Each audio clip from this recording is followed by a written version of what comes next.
So, when you were applying to college or when you first got here, what did you expect college to be? Well, truthfully, I didn't know what to expect when coming into college. I expected very good academics, so that I would be very interested. I guess I expected college to be very academically rigorous compared to what I was used to in high school. And I think I was pleasantly surprised with what I encountered. Now I realize that it's definitely community here, and I definitely appreciate it. And if you weren't in college, what do you think you would be doing with yourself? That's a good question. I've never really thought about what I would be doing if I wasn't in college. I've just always thought I had to go to college, whether society was telling me to do so, or I just thought that was the only way to get out of my small town. I'm not sure. I think society pushes us to go to college, so that's why I'm here, but I don't think it's necessarily important for everybody to go to college, so. But the broader ideological question I think is more important is, should everybody go to college? And while I believe that everyone should have that opportunity if they so desire, and I want to make that clear, education is something that ought to be accessible to everyone. Not everyone should go because not everyone has the goals or the aptitude or the dreams that necessitate it.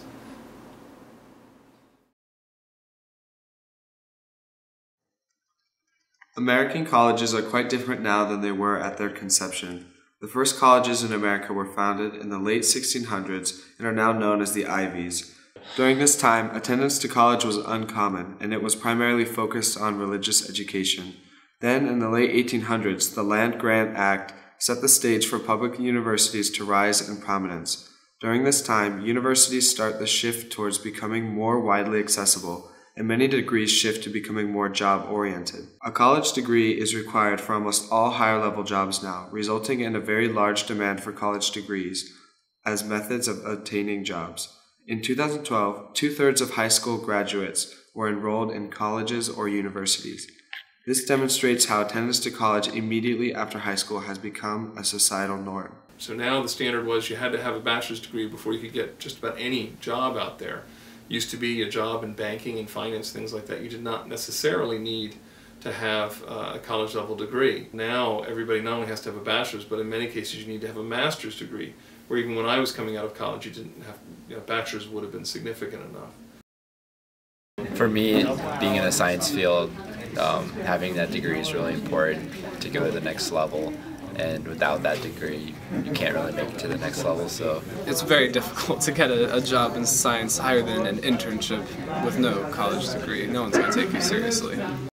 Obtaining a college degree is extremely beneficial in a number of ways, from higher success and security with jobs to being put in positions that allow for greater contributions to society. I think not just because I'm from a liberal arts background, but that there is the history of higher education that is something broader than just technical training. I do think that there's learning and growth and development that can come through a college experience. One can acquire those outside of university.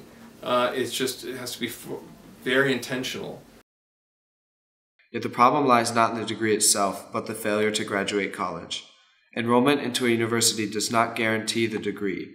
It is in this way that many individuals are taking risks, as they invest many resources that rely on their successful attainment of a degree. With a national graduation rate of 59% for undergraduate students, there are many who are hurt by this risk. In 1970, it was determined the average tuition per year for a 4-year public university was about $700, while the average per year tuition for a private 4-year university was about $2,400. As is evident today, this average has increased rapidly over the last 40 years. This rise has exploded, and now the cost of most public universities are around $7,500 per year, while a private university can be seen to maintain an average tuition of over $30,000 annually. On the whole, college tuition actually rises at a rate of 4 to 5 times higher than the increase in the Consumer Price Index, a national measure of the rate of inflation. Yet the question persists, why does this increase occur? And why can it be seen so greatly to outpace inflation?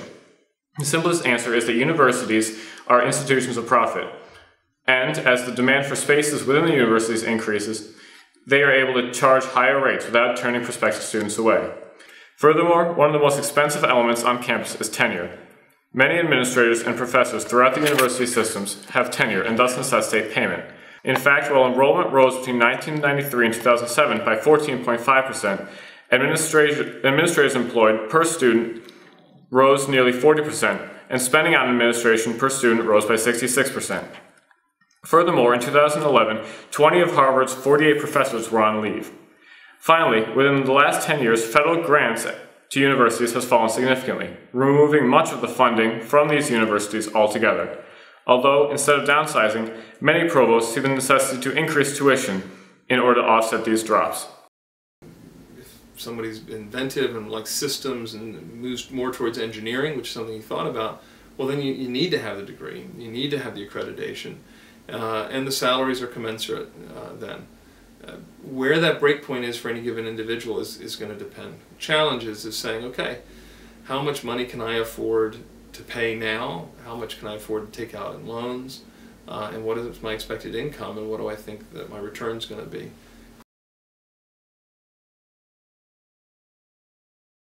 The payoff, or total worth, of a college education seems to culminate with the possession of a college degree. However, the college process not only facilitates one's intellectual development, as is exemplified by the degree, but it also empowers one's social growth. These two outcomes must both be weighed against the total cost of tuition in order to measure the payoff of the college experience.